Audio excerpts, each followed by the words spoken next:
Clients including Disney, Uber, Microsoft, Airbnb. Created a new file format for motion designers. He's raised $46 million for his startup. And you now have 9 million users. When you hit the like button on Twitter, you hit the start menu in Windows, the thumbs up on YouTube. So that's your technology. No one puts in for sick days, take as much leave as they want. We are hiring really smart people. They should be able to manage their time. Awesome. You were working at a tech startup, you discovered a real problem, you worked on solving that real problem, and then you spun it out into your own company. For about 2 years, this was still a side project before we decided like, hey, we'll just quit our day jobs and go full-time on this. We did not have any money. That's a pretty explosive growth. How did you manage to raise 46 million in a 2 or 3 year period? I really want to get the practical. If somebody's sitting there and I want to be like Nattu, what's the very first step? So to be frank,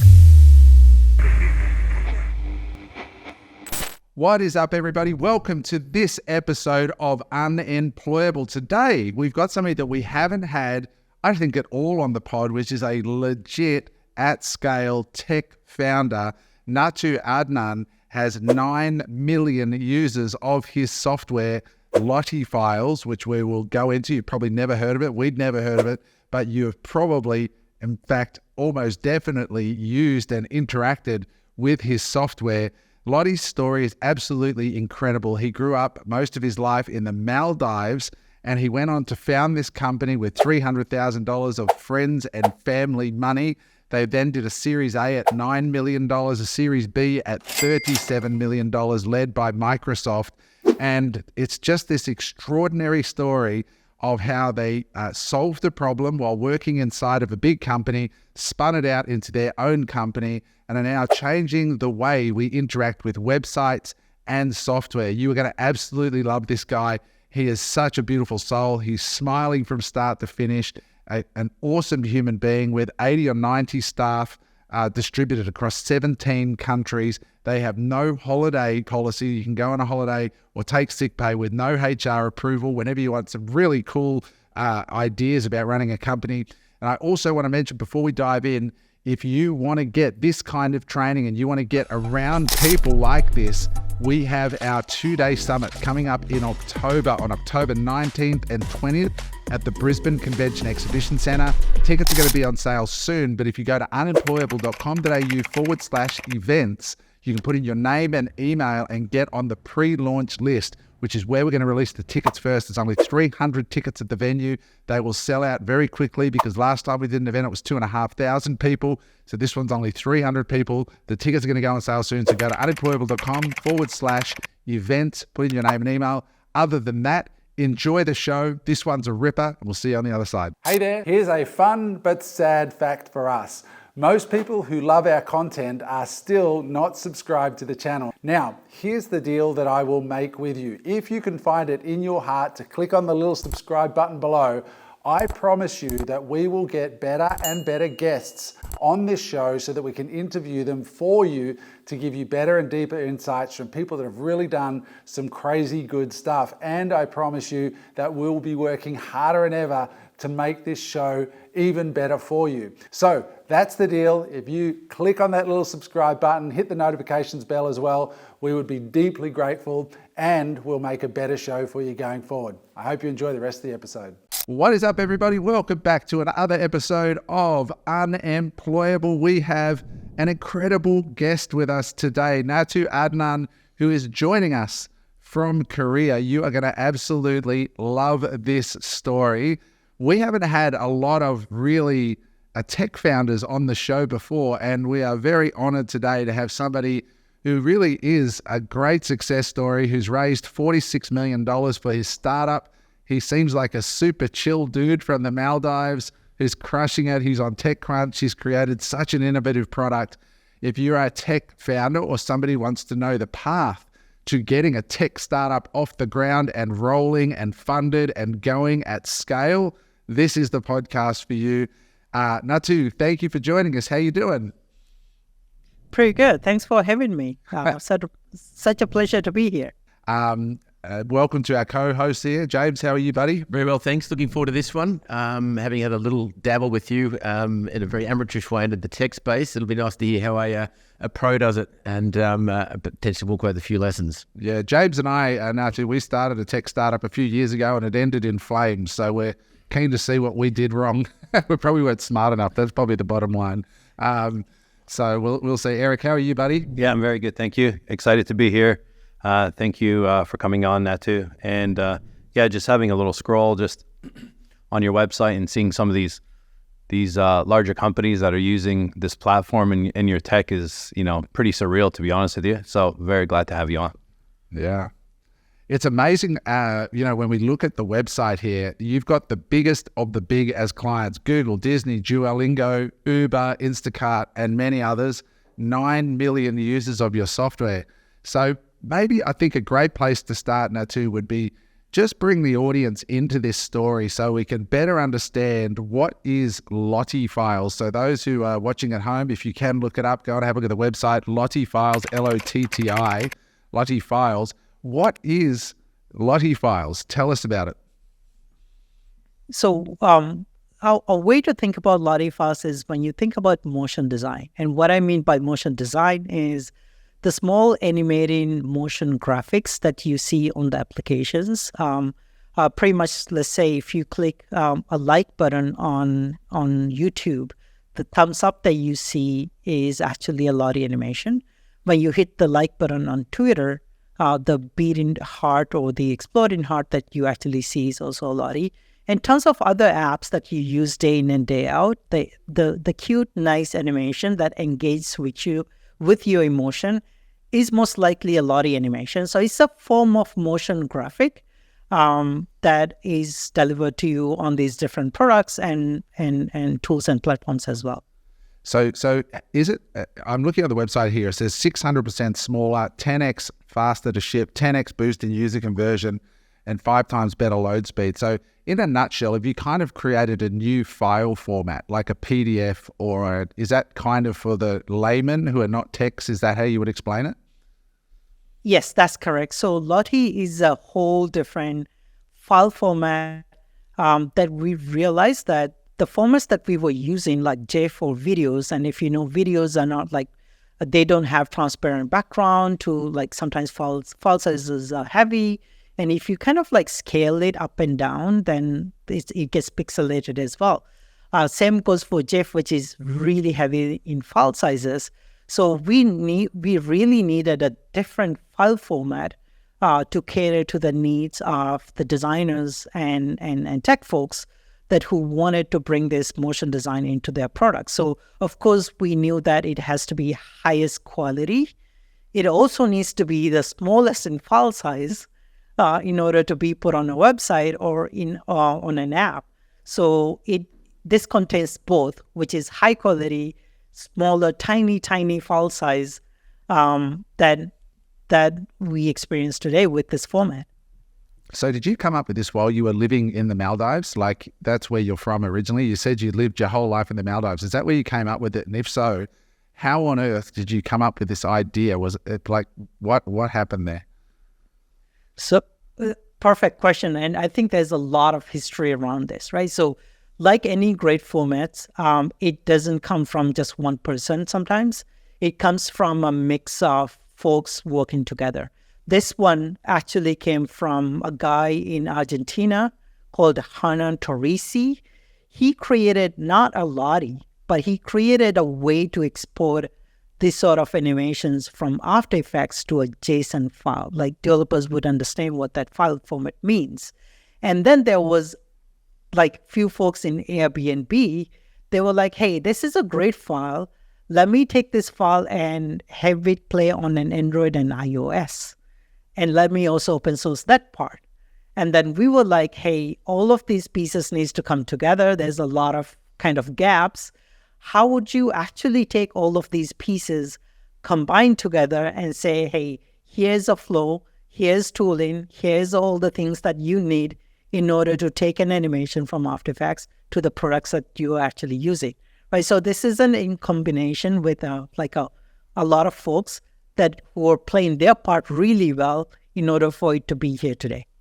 So how did you come up with that though? Like, were you somebody looking to solve this problem for something you were doing, or how did you connect those dots that others hadn't connected?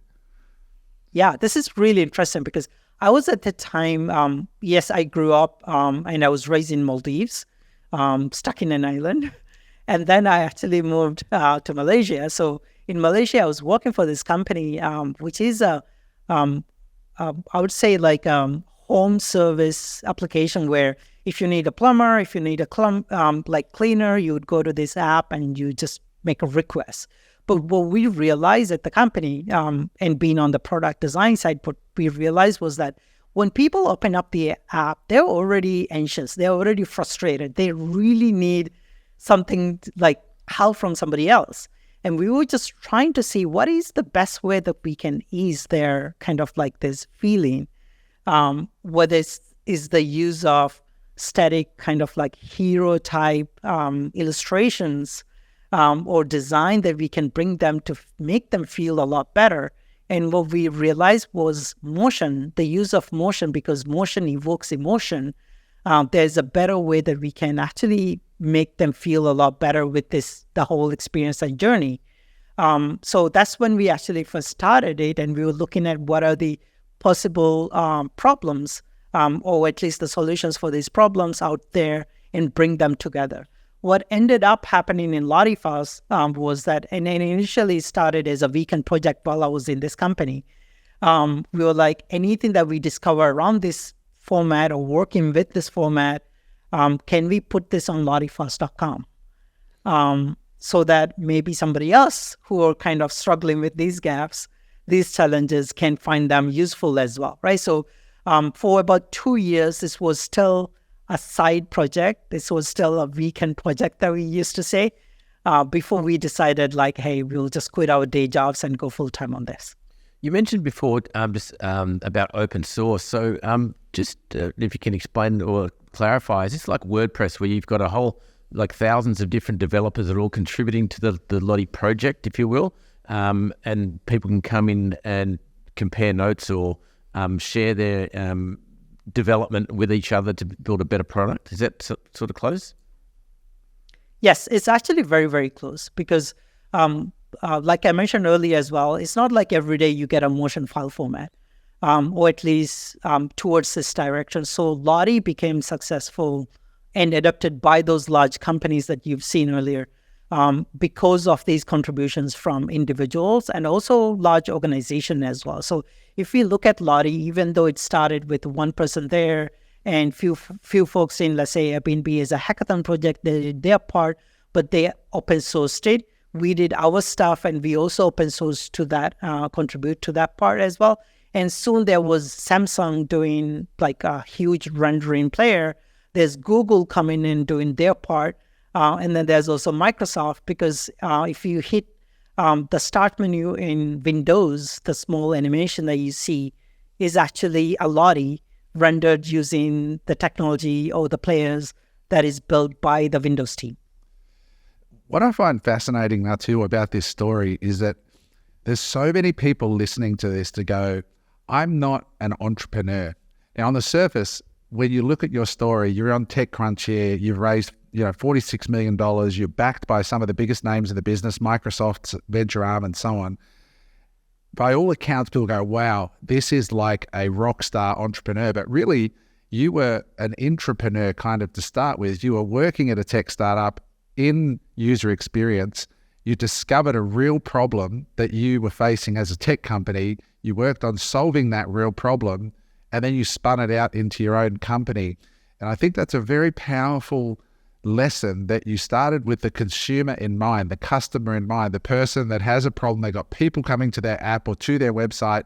You need to engage them. Like, I think about the best graphic, when I didn't really think about it till you said it, but the best example I can think of my anxiety being assuaged by great design is the Uber app.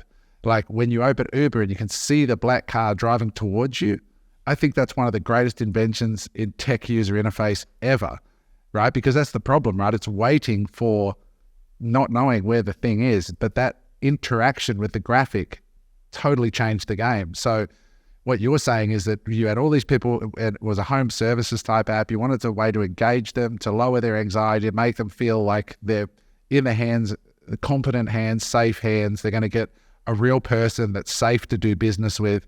And you were using graphics to make that happen. That's so powerful. I love that. Yeah, we when we talk about, like, let's say Lottie, before we can even talk about Lottie or LottieFiles, we have to talk about motion. What does motion help you with? One example is like I mentioned, motion evokes emotion, but also motion is a universal language. You don't really have to put subtitles on it. Like, people do understand what the car coming to you actually means the car is coming to you, right? So a lot of, and of course, a better engagement. If you look at any website or any app, if you kind of like skim through that, through a lot of text, the thing that will weight you, kind of like grab your attention would be a motion that is already started. You would most likely wait until it ends rather than just skimming through it, just like an image or a static something. So motion is actually very, very powerful in terms of connecting with the users of your product. On your website, it's absolutely the case. Like, when I look at your website, I'm looking at an animation here where it says create, collaborate, ship, and you got a little pair of binoculars with some feet on it, holding up a power cord, connecting, right? It's so true. It's a universal language that replaces the need for words, but it does so much more. It says to me competence, it says to me fun, accessible. It does all of that. So this is fascinating how you can use this in so many contexts, right? On websites, apps, even in emails. Can you put them in emails and stuff like that as well? The emails today is like, there's dev support for email. Of course, for Lottie, because it's a special format, that means everywhere that the Lottie needs to be played, there needs to be some sort of a way to interpret this format and then play it. We are hoping that Lottie becomes an official standard. There is an official standard movement going on with the steering body of LottieFiles, Google and Airbnb in it. The goal is to make this as a standard, official standard for motion graphic. And to the earlier point again about motion, we have this saying in the company that motion is the language of joy. So this is kind of like, and we want to have that feeling while we're building this as well. I love that. How did you take Lottie from a 2-year side hustle to an actual company and package this up as a service? Because it sounded like everyone was just basically donating their time to this website for free, and then all of a sudden, whether it was you or someone else came up with the idea and packaged this up as a proper company. How did that all work? Within that first 2 years, it was more like, this will never be a real product. This will never be a real company, right? Because just like how you start, like, I remember there was seen about 10 Lotties in the world and nothing else. So everyone you would talk to, they would say, hey, this is such a niche format. It's not even popular. Like, why are you even branding your company as Lottie? It won't be a thing, right? So I think what helped was to realize that we are solving problems, even though the opportunity here is small. But if it is growing, then you're kind of growing with it. So within the 2-year mark, when we look at the files that is being contributed publicly to LottieFiles.com, there was like, those were downloaded 1.8 million times. That means like it's a public validation. It's a validation done on community rather than like anything else. And I think the best sort of validation is out there on the community as well. Going back to what we are really solving, there was 2 parts to it. Folks who are working with Lottie, we have all the tools to help them.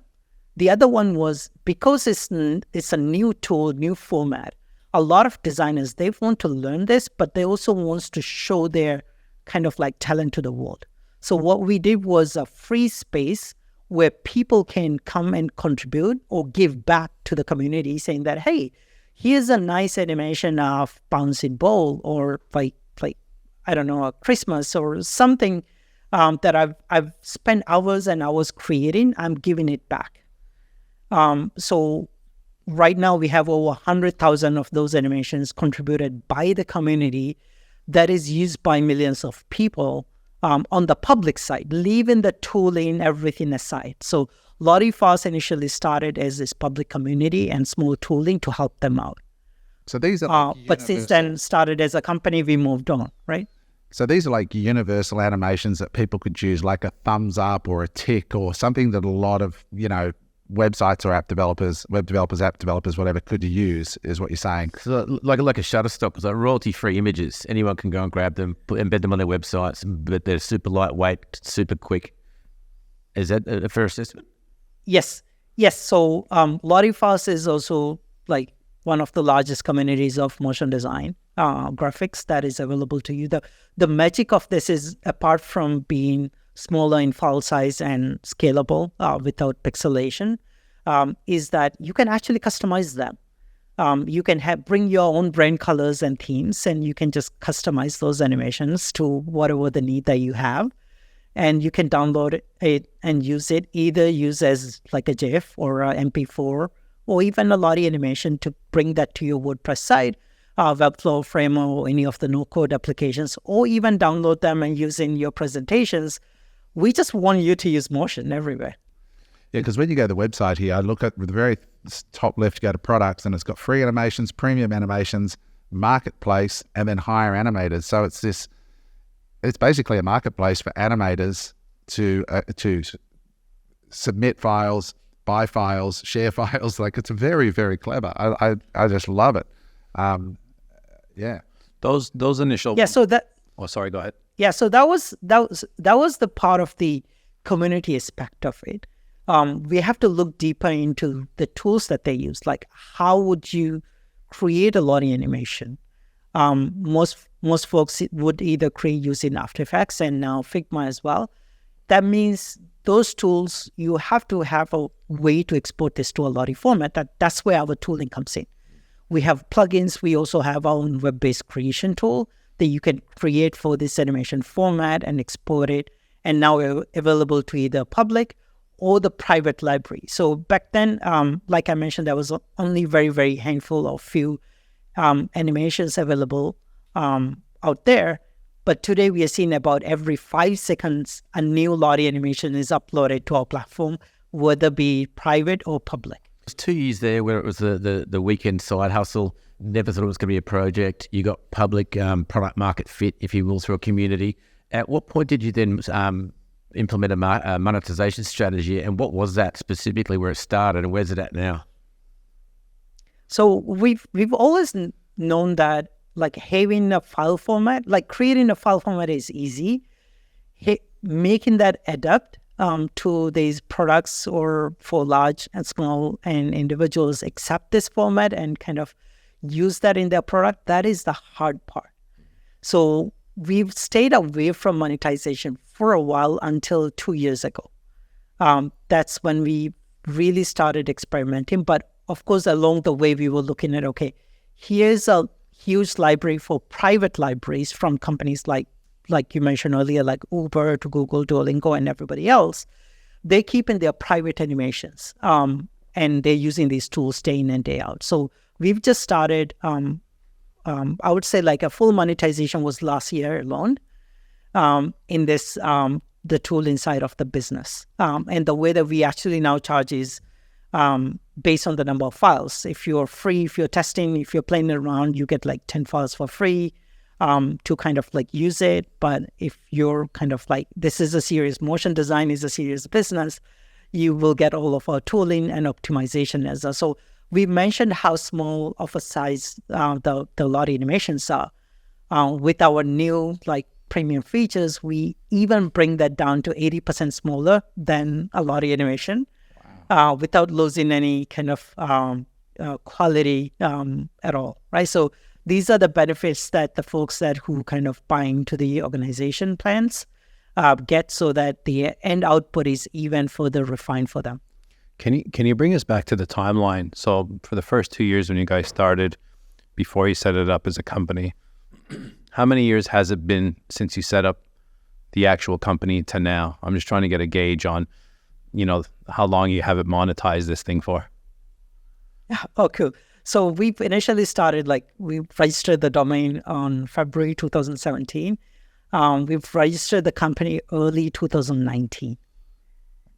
And we've started monetizing around late 2022.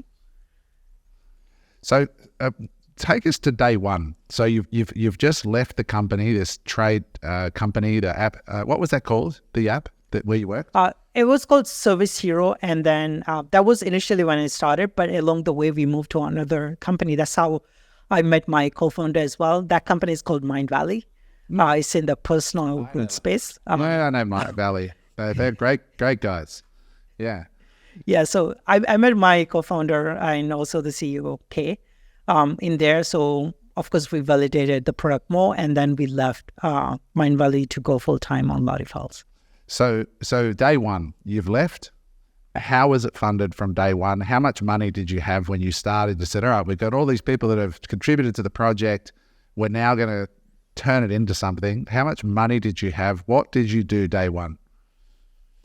So, yes, we did not have any money, but what we asked for was the folks, you call them like angel investors, that who believes in you to give you some money to actually start the company with, right? So we've initially done less than 300, I think around 300,000 to start the initial company with. And then we had few advisors based out of San Francisco as well, that helped us to connect with folks in the design space, mostly, let's say, Adobe and others.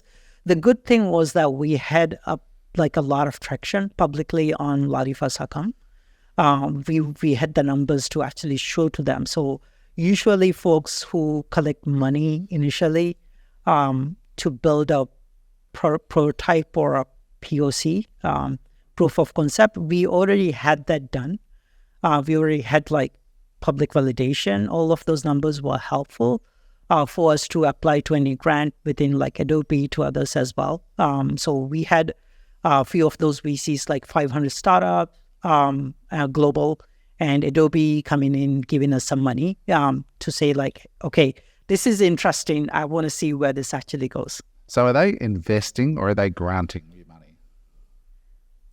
Initially, it was Adobe Fund for Design, which I think design companies can apply to, and based on that, they actually give you a grant. So I just want to get this crystal clear, because I'm thinking of a young version of you, even though you're pretty young, but I'm thinking of a young guy in the Maldives right now who could be listening to this. He's a smart guy or a smart girl, and is thinking, but what did you actually do to reach out to these people in Silicon Valley, in San Francisco? Do you create a LinkedIn profile for yourself first? What networks did you, how did you actually do it? Did you send an email? Did you send a LinkedIn contact? Did you have a pitch deck? How do you actually open those doors? Or was it through relationships in the companies you worked previously? I really want to get the practical. If somebody's sitting there, I'm stuck on this island and I want to be like Nattu, I want to have a $46 million funded, what's the very first step?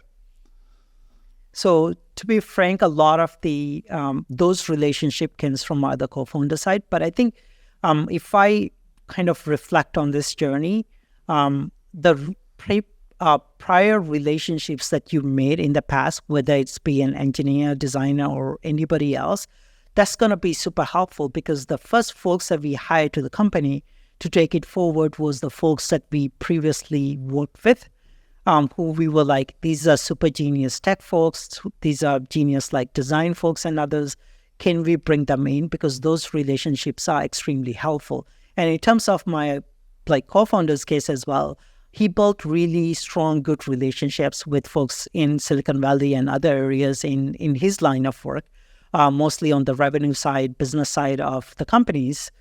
Those relationships are extremely helpful, even right now when we move forward, because you don't have to figure everything on your own. You can always reach out to somebody else for help, because building a startup, especially at the very early stage, you're also confused. You don't even know what is right. You read in tons of books, podcasts. there's always tons of advice, but following your gut comes from people that you trust, advisors, and things you've actually learned. And there's always good sounding bodies that you can go and kind of like show your case, debate about it, get some insight. And there's no right or wrong. I think at the very early stage, it's just a matter of getting comfortable with making decisions. I personally believe that no company goes down because of one big decision that you make. I think it's a series of decisions which leads to that actually goes there. So any decision that you make, either you learn and you kind of correct and improve that. Your decision system becomes better and better over time because you're making a lot of these decisions. It can be engineering, it can be design, it can be funding. Startups are hard. It's challenging. It's a challenge. That's why you are kind of attempting. That's why not everybody is doing every single day. But I think it's a good way to train your brain, mind, and to build these relationships that you had in the past and going future as well. I got a couple questions. One is the initial 300,000 that you guys raised. Was that from a group of people or was that from one person? A group of people. A group of people.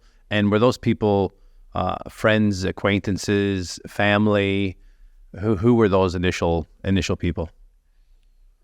Friends mostly.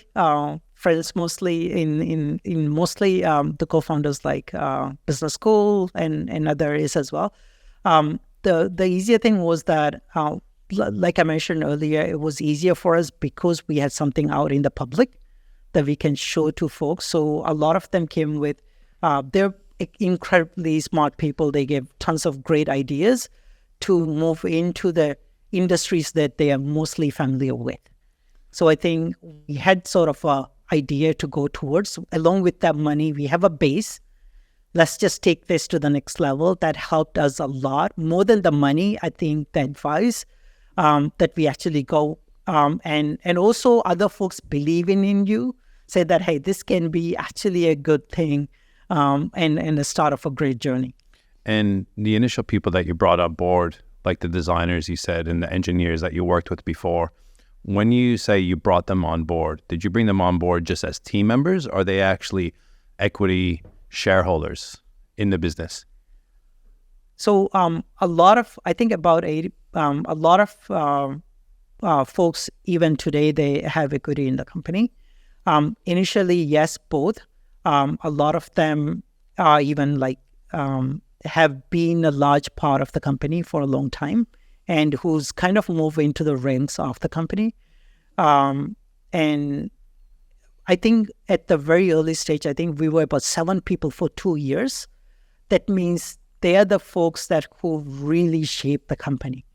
From initial tooling and community to a product that is today, we are kind of touching every corner of motion design that is kind of led by these folks. I'm so glad that even though I come from the tech, I would say every tech person in the company is way, way, way more experienced or smarter than I am in this space. So I now leverage into design, product, and everywhere else to help them. So with that initial 300,000 you raised from a group of angel investors, I'm assuming that's obviously after you've incorporated the company, i.e. 2019, without you've raised from that article 46 million in a 2 or 3 year period. That's a pretty explosive growth. How did you manage to put, or who put the valuation to be able to raise 46 in a Series B? Yeah, so I think the journey was that it's like I mentioned earlier, it's very rare that every day a motion design format comes and be used by large organizations in the world. It's a very, very rare thing. So we had like exponential growth after our first initial seed funding and Series A. Series A, which was led by Microsoft M12. And a year later, I think the number was when we raised Series A, we had about 200,000 users or 400,000 somewhere there. And then like almost a year later, we were like 4 million or something. So it was exponential growth in terms of numbers and how people are using this format.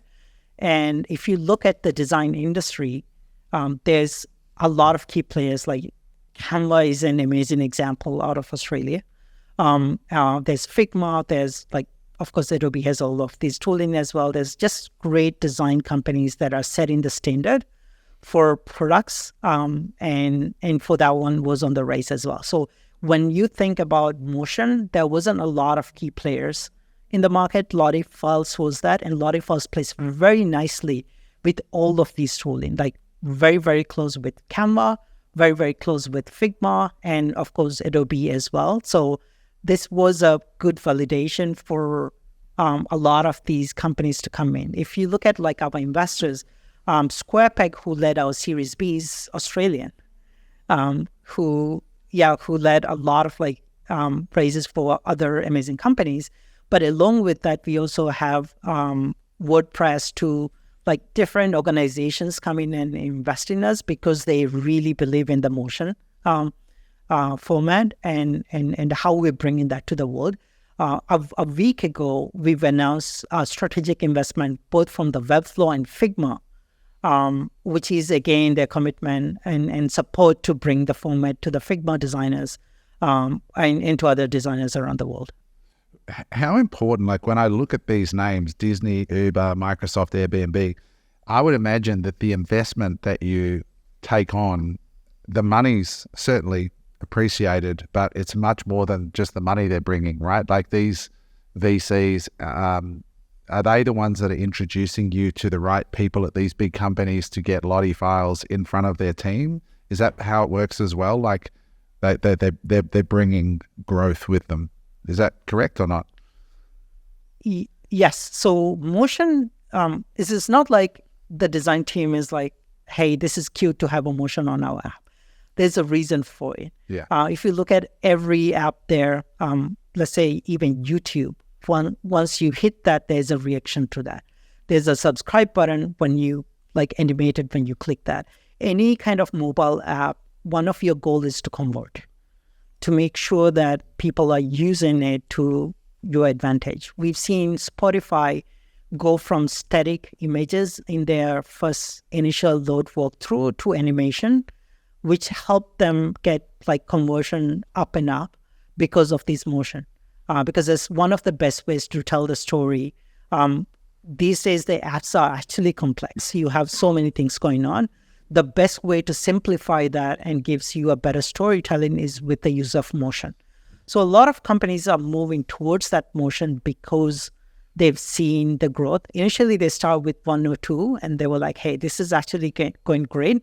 Let's just bring that to every ecosystem. If you look at Google, every app has Lottie animations in it. Like we're looking at Google Home or Assistant app, which has over, I think, close to 600 Lottie animations.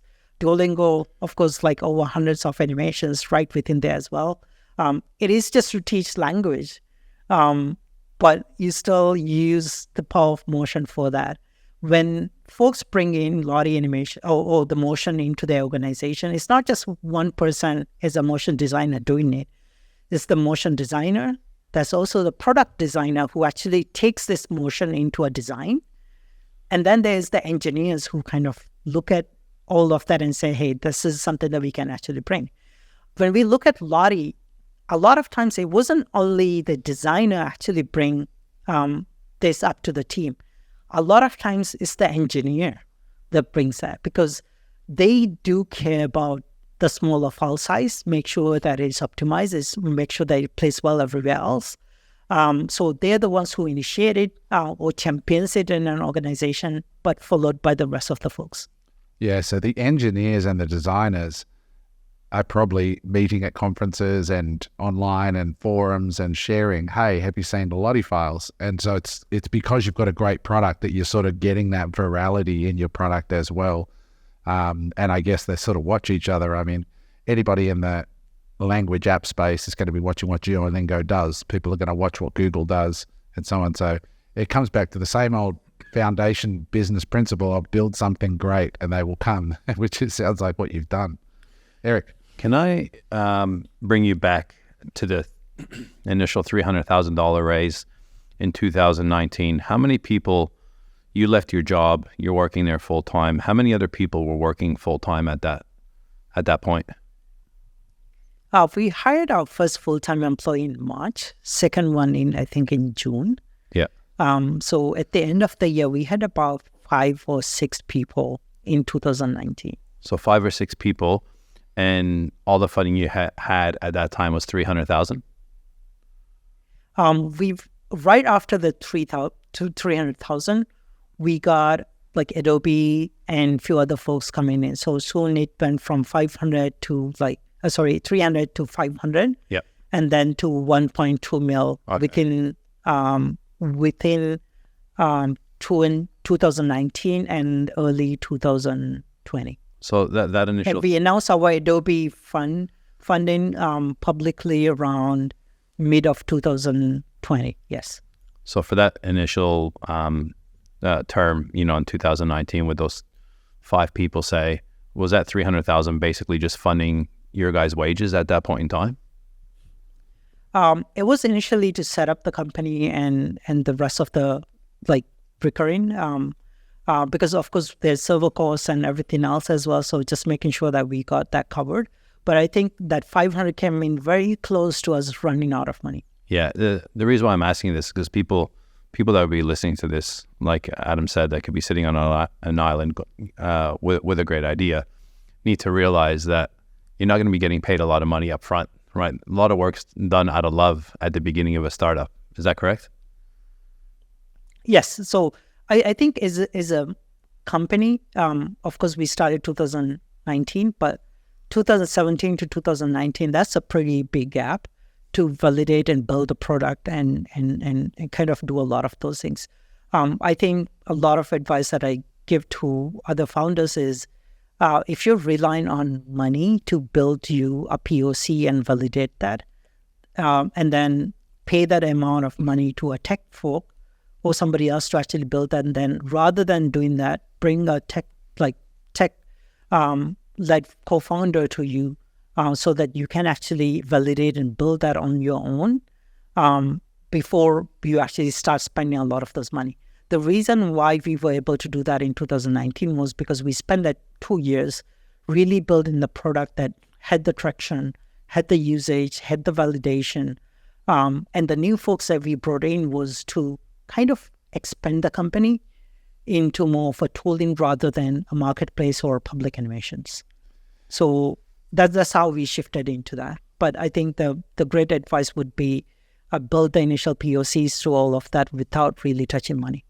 And POC is proof of concepts of a product. Proof of concept, so that you can validate and show to somebody.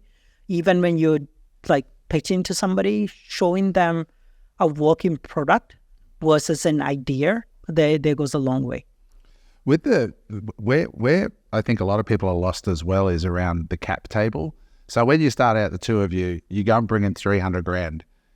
How do you know how much of the company to give up? And at that point, can you just give us a ballpark of how that cap table has changed over the time? Like when you bought in that very early higher risk money, and then you raised 9 million, then you raised 37 million. How does that cap table begin to evolve over time? And is there a formula for that, or is it different every time? Because that's big dollars that you're bringing in. And obviously as founders, you want to still have something left at the end, but you're getting a smaller piece of a larger pie as it goes. Could you maybe talk us through a little bit about how that evolves? Yeah, valuation is, I think, an interesting story. So the way that I personally look at it is kind of gauging how is other people, let's say investors, valuing the product that you're building. If somebody is coming for 20, 30, 40% of your company at a very, very early stage, then you're there isn't much to gain in the future. You're kind of leaving away a big chunk of your company to this one investor. Other than the money, what are they giving you? Is this really strategically important for you to leave this chunk of that company? In our case, yes, we needed the capital. We also knew that we want to build this as a large organization. So I think initially, if you're raising some money from VC or even angels, you're looking at about 2, 3, 4% of the companies. Usually advisors, if you bring in an advisor, is between 0.5 to let's say 1% of the company. If they're really strategic to you, think smaller. At the very early stage, you may not even set a valuation because those valuations are, it's just a valuation that you both agree on, but it's nothing sometimes concrete as well. So you will have to wait for like a VC to come in and really set the stage for valuation.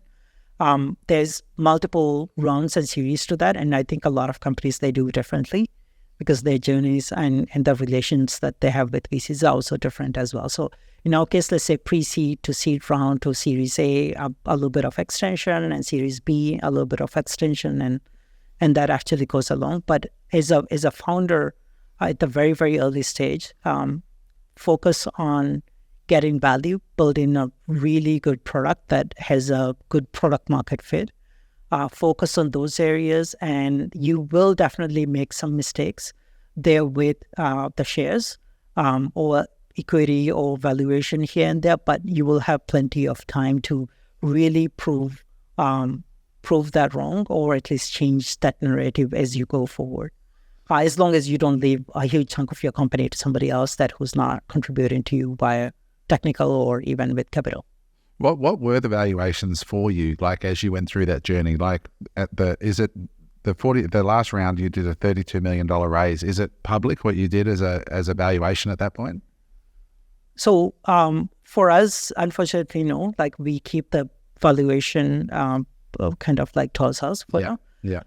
It's not public yet, but I would say if you've seen companies raise money the last couple of years, the valuation has been sometimes overvalued, sometimes like it jumps 10x every time 10x to 5x, depends on what you have, or like with almost every raise as well, right? So you're looking at companies like pretty much valued pretty high, especially in the design space.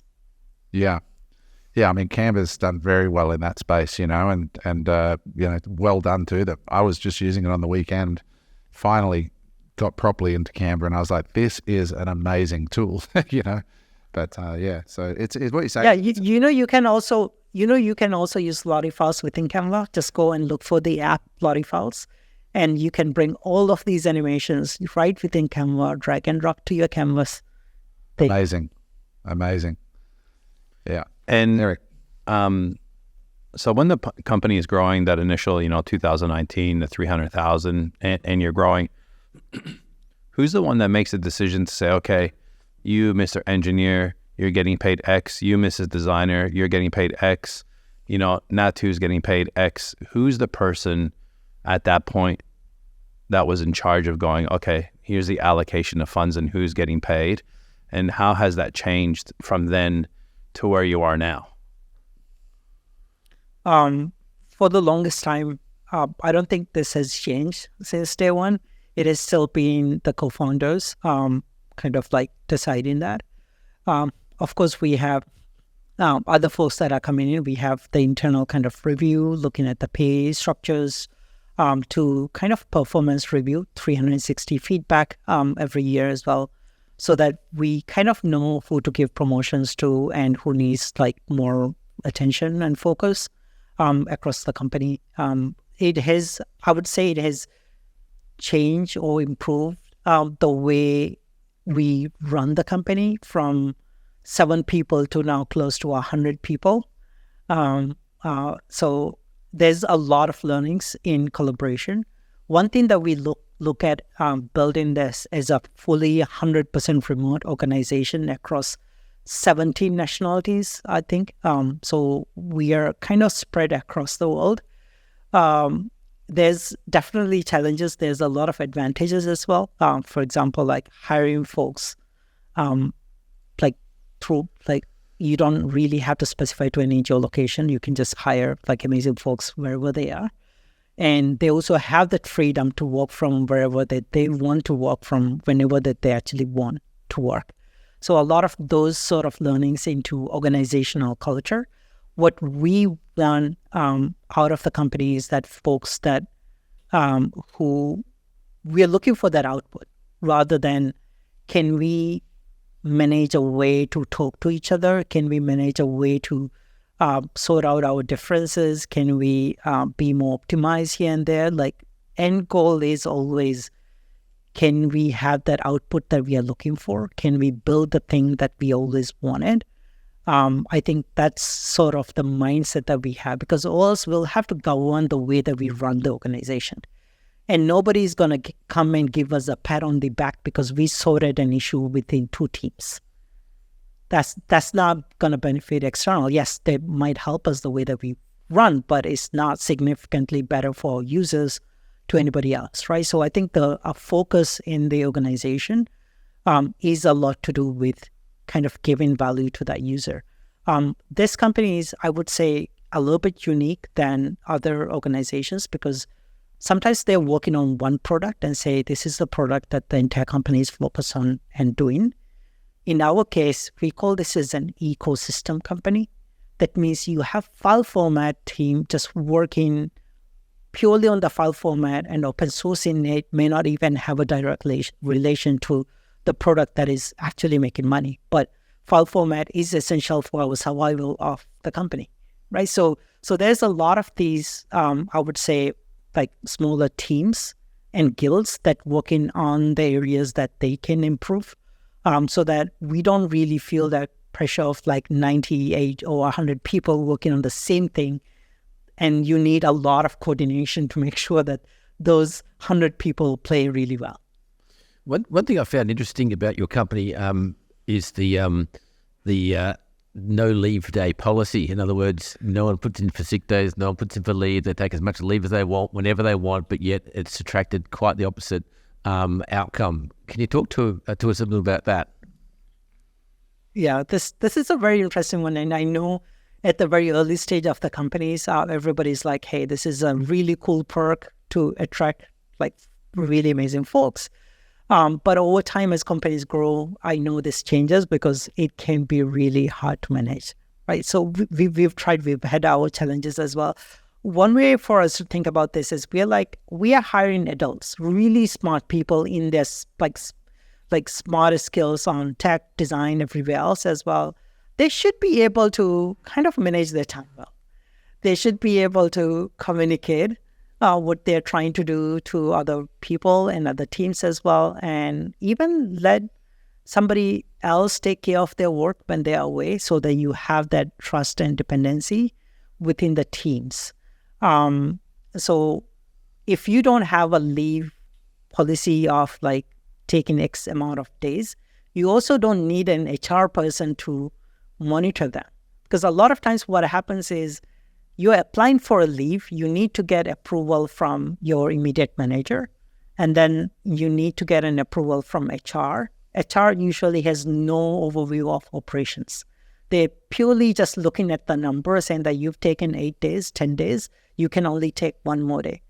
Like, we are all collaborating together. We understand that we might need like tomorrow and day after just for something that comes up in their life that they need to attend. That shouldn't be extracted here and there and counted number of days right there. Our goal is to make sure, is this person benefiting the company? Is this person pushing the company forward? Is this person, is the output is to the level that we want in the company? I think that's what needs to care about. Yes, if a person leaves and if there's an operational issue, let's say somebody is dependent on that person, that needs to be sorted out between them, not by the entire organization coming and say, hey, you can leave, you cannot leave. I think those responsibility lies within the people to make sure that if I take a leave, the other person can take over things that I'm doing. That also gives me the sense that if they take leave, like I would go in and do that, and they also get that sense as well. So I think this needs to have that trust between the folks within the team, saying that we are playing together, we are kind of building something amazing together. We should be able to treat and trust each other whenever we need some time off. It's an interesting way to look at it, eh? Do you employ any Australians? Sorry? Do you employ any Australians? We would love to. I don't think we have one yet, but the way that we actually think about it is like before we even have a technical interview, we have a culture interview with folks. we want to understand how they can contribute to our culture, how familiar they're with the remote work and other stuff. Because a lot of times what happens is when you transition from a normal like on-site job to a remote job, you're like, I have all the freedom now. I can do whatever that I want. I don't have to commute, but also that freedom comes with distractions. When you're at home or somewhere else, if the other people at home, they don't know whether you are in a workspace setting and you're dedicating your time and focus to something, you will keep on getting those distractions if you don't have that communication, right? So there's certain things that you have to do to make sure that your work environment or remote environment is ready for you. And it takes time and effort, just like how you commit to somewhere, you park your car, like go through that. There's kind of trainings to make your time efficient. It's certainly not the amount of hours that you put in. It's definitely about the output that you get in. Especially with the AI and everything coming in now, it helps us to be better and more efficient and more optimized with our daily work. Like, for example, podcasts as well, like it can give you the outline and structure, which normally you might have to like think a lot, even to get a basic draft that now you can build upon, right? So I think these things are definitely going to help out. But what we do culturally in the company is to make sure that everybody's ready for remote work. And along with the remote work, one example is that it's not just communication, it's proactive communication. That means rather than somebody in another time zone just waiting for or asking you for an update every 30 minutes or every day, why don't you proactively keep on giving them so that the conversation becomes much easier on every end? Do you have regular all hands meetings, or how does that work? Like in terms of top down communications with your team, or do you have anything like that? We have Mondays and Friday, and this changed over time as we hired more people as well. Is on Mondays, it's actually 30 minutes. It's around Korea time, 5:30, 6:30. Even though we have remote folks, a large base of our employees are based out of Singapore, Malaysia, Korea, Maldives, India, and South Asian time zone. And other folks in the US, sometimes they wake up for this 30-minute, or you get a recorded one. The goal for this meeting is that every team comes in on Mondays. They share what are their top main 5 focus for the week. The goal is to help other folks understand what's going on, because a lot of times we've seen in organizations they were like, I don't know what the other team is doing. Like, even if they're doing the same work as we are, I don't know what they're doing. So this helps kind of bring that focus about each teams to everybody else.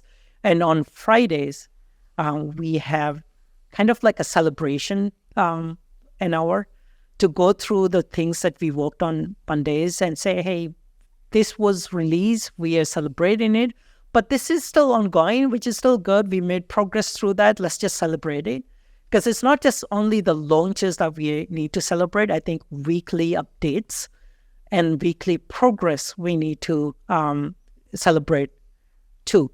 In certain teams, they might not have something that can release every week. They can even be a month, which is still fine, but we want to celebrate that they're progressing towards that end and celebrate that as a company.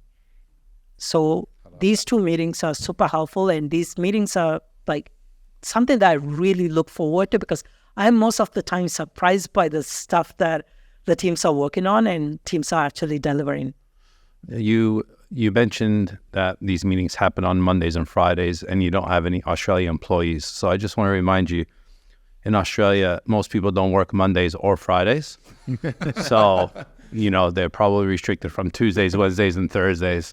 So just as an update. They probably show up on Monday and Friday. They don't do work on Monday and Friday. How do you? Yeah, I was in Gold Coast and I was in Melbourne, and I was like, why is everybody chilling at 4:00? That's why we asked. Yeah, that's why we asked. Yeah, it's a lifestyle thing here. How do you manage? You touch on it a little bit, but efficiencies. Obviously, there's no physical LottieFiles office. Everybody's working remotely. you're hoping to attract the right people with the culture in the business. But I know during COVID, you know, when everybody was working remotely, nobody had a choice. And then we all thought, you know, the whole office space, no one was ever going to work in an office ever again. And then there were some big companies that came out, like Tesla and Elon Musk and his company, saying, you know, everyone's coming back to the office. And if you're not willing to work out of the office, you basically don't have a job.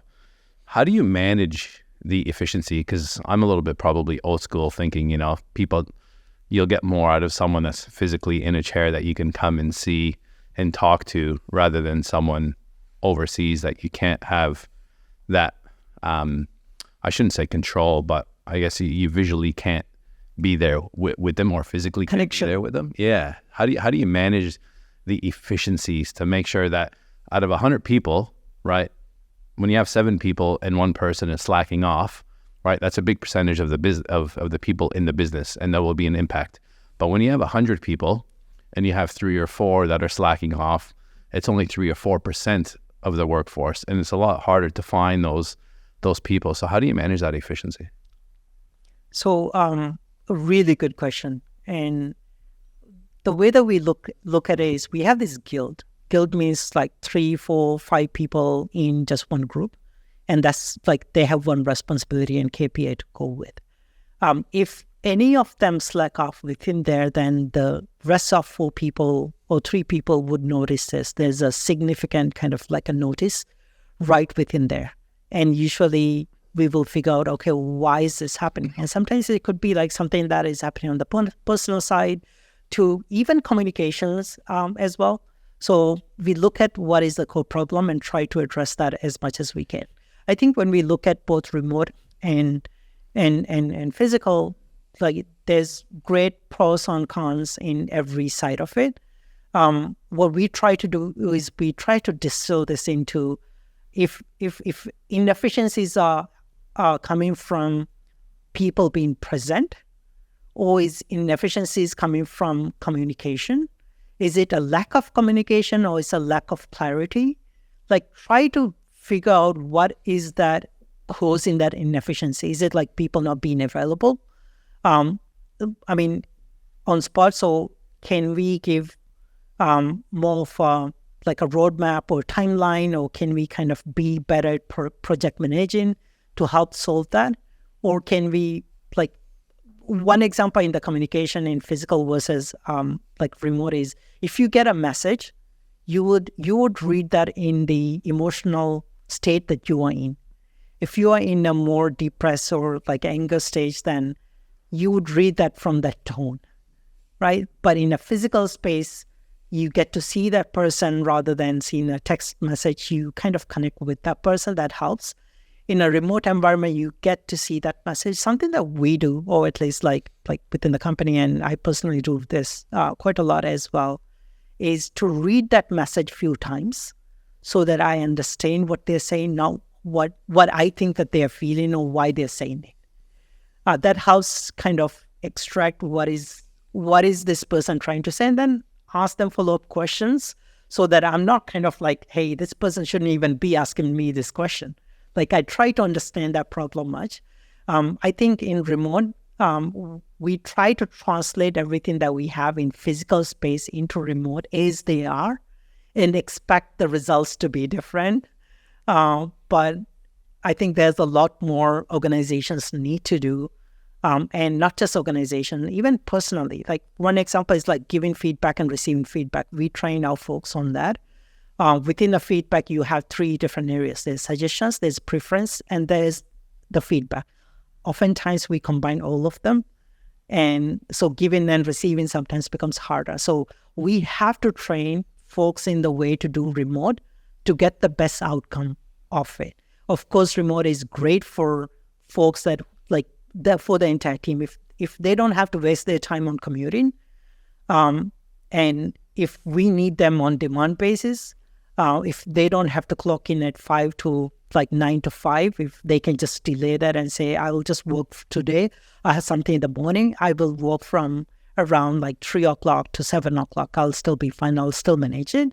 I'll do part of something today, but I'll do the remaining tomorrow so that I'm still on for delivery by the end of the week. I'm still good. and I'll let my manager know that, hey, this is what's happening. I'm all good. I'm still all on track. I'll give you whatever that you need. Just ping me anytime. Yeah, cool. Thank you for that. It's more of like you being in the control rather than somebody else that is hired to make sure that they control you. Yeah. So a lot of it's culture, isn't it? It's hiring the right people is the best hack. You know, if you just hire the right people at the start, smart people, then, you know, you don't have to.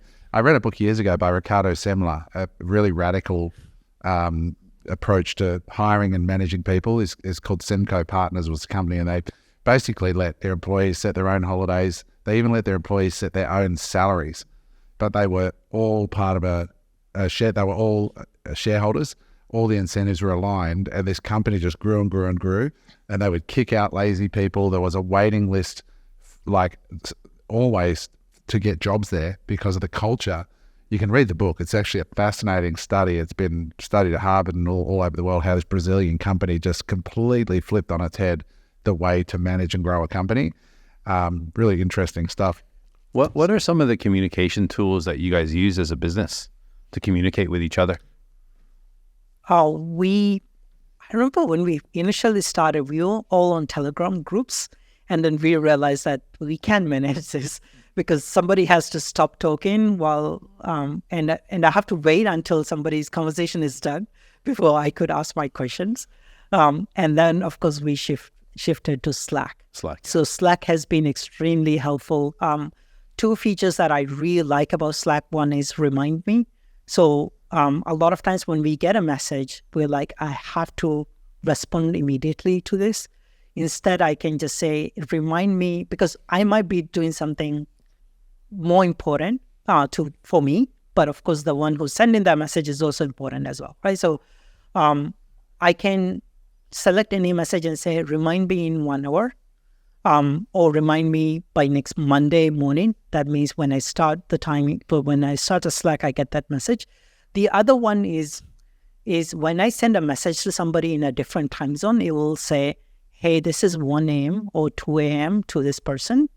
Do you still want to notify that person? Or I can send this right now, but it will arrive to that person around their working hours, around 9 a.m. for that morning. Yeah. I think these tools helps quite a lot in terms of to make sure that we understand, even though we are in different time zones, but we do understand the time that people actually work.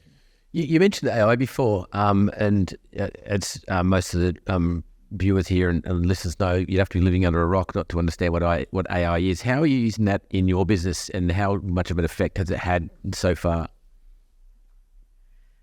We have AI both in the business and then also the product that we actually give. AI, of course, we have a large developer base in the company. Of course, the GitHub Copilot, which is now in every coding environment, helps us to write better code, or at least kind of identify issues earlier and improve upon that, just like how you would use ChatGPT to write an essay or write a podcast outline or something like that. AI helps us code. That's one area. The other area that what we actually do in motion design side of things is, in order for you to animate something, you need to have a design. So in this world of design, these are two different people. Visual designer or illustrator is somebody who designs what you see that moves, and that is passed on to a motion designer that actually applies those motion, and then you see the end result. What we've done with the AI part is that if you don't have an illustrator, but you're a motion designer, you are able to generate an illustration based on the style and context that you need, and we will give you an illustration that is readily able to kind of animate it. So it's not an image, it's a SVG or a vector-based file that you can take pieces out and then animate how you want that to be. That is also AI powered. And there's like few other product side that we are kind of bringing in. One example is like, let's say, support, which I think in a lot of organizations is super helpful, where chatbots that we see on the support are usually suggesting us articles to read. It's not really giving me the answer that I'm looking for. example, like I'm looking for a refund because this happened, they will give you an article for me to read, but I know what I need to do, or I need to add some person to my like workspace.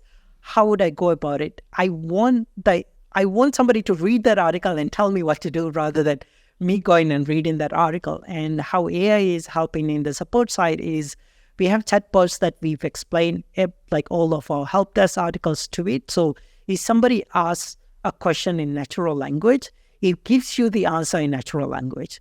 Examples like, how can I add a person to my workspace? It will say, go to this here, click here, and then you'll be done. Yeah. That saves time both in crafting and creating these articles to whoever is even searching, looking for answers. And it's not like, here's the support website that I need to go and look for. These chatbots can stay within your application, within your product, just to give people the answers what they're looking for. Yeah, and it's a better customer experience, right? Because Totally. and it's obviously customer retention. There's nothing worse than going to the old school chatbots and they go, here's a link, was it helpful? It's like, I have never answered any of those. No. So here we have robots making it more human. I love it. AI making it more human.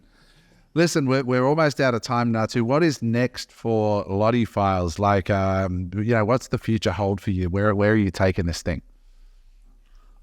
Our mission always has been to bring a motion or a Lottie into every design screen on the planet. And the goal here is to bring more emotionally engaging products because motion helps you with that. I think we've seen the era of very static websites, applications, but this has been very close to like our day lives. Like a day goes by, we use tons of different apps to help with what we need. If that app makes even 10 times better with the use of motion and more engaging and more emotionally evoking content that is presented to me, I think life becomes a little bit better as well. Because it can change, it can affect our mood. The way that we live day in and day out, motion helps you with that, and that has been our goal. I just want one more question. If I'm an e-commerce seller right now, we've got a lot of e-commerce sellers that watch our show, or I've got a business that people are engaging on our website, and I think, you know what, I reckon I could do with some LottieFiles on my website to show stuff or take people on a better customer journey.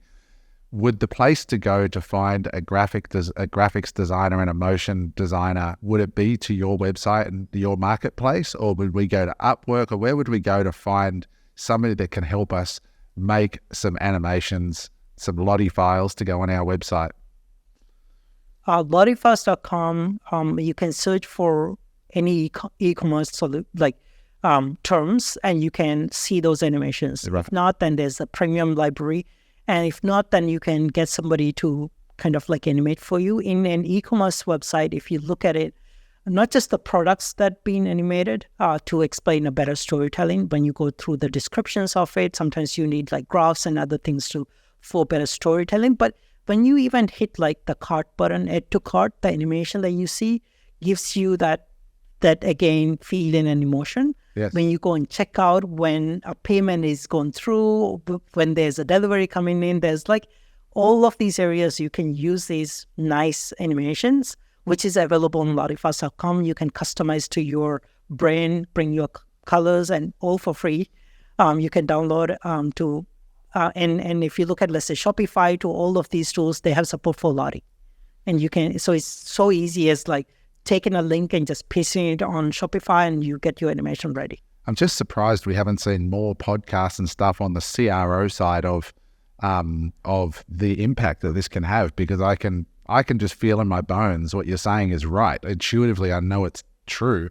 And I'm really curious. I'm going to sit down, because we're just getting a new website built for one of our e-com brands.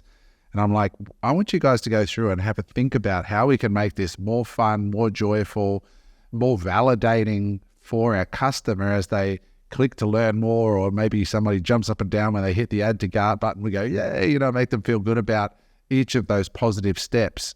I think it's really interesting. I'm really pleased that we had you on. Lottie, you've been in, sorry, I was saying Lottie. Howdy. Yes. A good place to start for reading those articles would be, we have a case study page in LottieFiles where we have case studies written by design teams of Disney, Duolingo, Instacart, Headspace, even Gojek and in different regions, which gives you an idea of how those organizations are using them. These were, of course, written by those teams. So we, if there's anybody else who's using Lottie and wants to share their case study with the world, just send us right away and we will just publish. Because Duolingo is amazing. Yeah. I mean, I use Duolingo and it's just addictive because of these animations. I didn't even think about it. I'm just intuitively involved and I'm learning the language and I'm like, this person in France is beating me right now because of the stars that come up and the high fives. And it just totally draws my wife and I into this learning process. And now I know why. It's because of you guys. How many animations are now available on the website, out of curiosity? Public free animations contributed by the community. We have over 100,000. If you want to go with the premium collection, we have about 300,000 plus. And of course, privately companies manage their own libraries, which is millions and millions. Wow. It's amazing. How am I saying Lottie? I'm just... Nattu, thank you so much. It has been an absolute joy having you on. Your smile is incredibly addictive. You've been smiling the whole time. Eh? Yeah. This is a fun conversation. Thanks for having me. Oh, it's been an absolute joy. I feel happier just hanging out with you for an hour and a bit. You think he's smiling at you, but he's smiling because it's the first day he's wore a pair of shorts. I know, weather's beautiful here. Well, you would have talked to Perry, who's our one of our owners at Unemployable and our producer. He actually is in Korea as well. So you guys should have a coffee at some time. But Nattu, thank you. How can we follow you? Do you have socials or LinkedIn, or how can people connect and follow your journey? Yeah, LinkedIn is Nattu Adnan, Nattu and Adnan. In Twitter, Insta, anywhere else, it's really Nattu. It's really Nattu. REALLY NATTU on Twitter. Right. I love it. Nattu, thank you so much. We really do appreciate you coming on the pod. It's not every day we get somebody who's crushing it at this level, doing something so interesting and unique and global. And mate, we just wish you all the absolute best with it.